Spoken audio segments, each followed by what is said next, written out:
Charlie, how do you prepare for going into a Guy Ritchie film knowing that, anything can happen on set? Just try to do your homework as you would any other film and be prepared that you're going to have to throw it all out of the window and go back to the drawing board and trust Guy. When he throws the level of curveball that Guy is capable of throwing at you, there's nothing to be done in that moment other than to completely trust him and surrender to the process. And so, you have to really like a filmmaker to give him that much trust, and I think that I do like Guy enough. We'll see. I haven't seen the film yet, but hopefully that wasn't misplaced trust. And you, Hugh?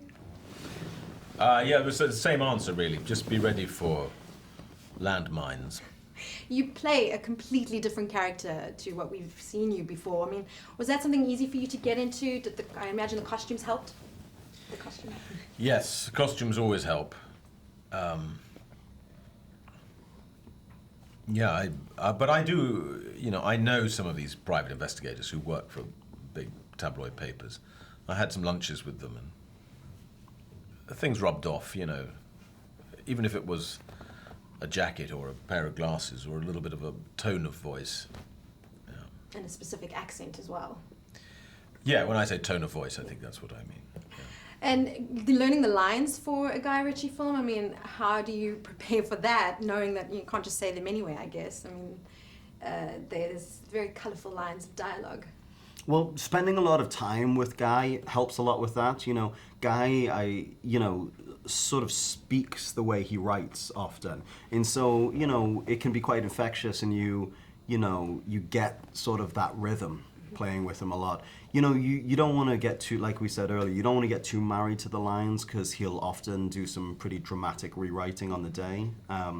So it's really just sort of getting that rhythm, And it's very much a film within a film as well, that idea of playing around with it.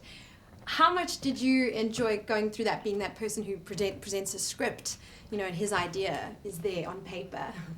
Yeah, it was an interesting new aspect of the character.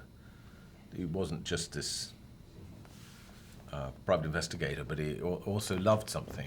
What he loved was movies. I always thought that his favourite movies would have been from the kind of 60s, 70s. It would have been Francis Ford Coppola, it would have been Martin Scorsese, and I think it would have been Fellini and people like that. So I dressed kind of a little bit as Fellini in the film. And Guy Ritchie himself, though, said that this was sort of a return, or he wanted to return to his roots. What makes this a typical Guy Ritchie film, would you say? For whatever reason, I don't really know why Guy makes films about London gangsters. Why does Guy make films about London gangsters? I think he's fascinated by it. I think that it was something in his childhood that's a grand departure from actually the experience he had of growing up. But for some reason that specifically London, but underworld and criminality just seemed like a flame that he was a moth to.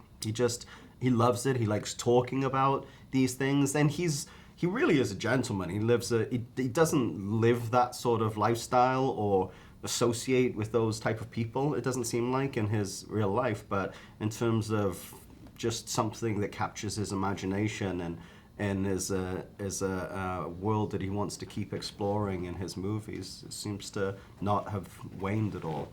It just seems like he's really just turned on by setting stories, against that backdrop.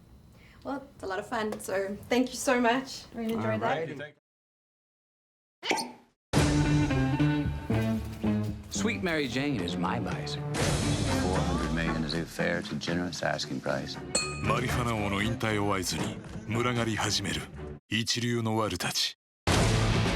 ロンドン暗黒街の覇権をめぐるクセ者たちの騙し合い。Gentlemen. I forgot to wash my hands.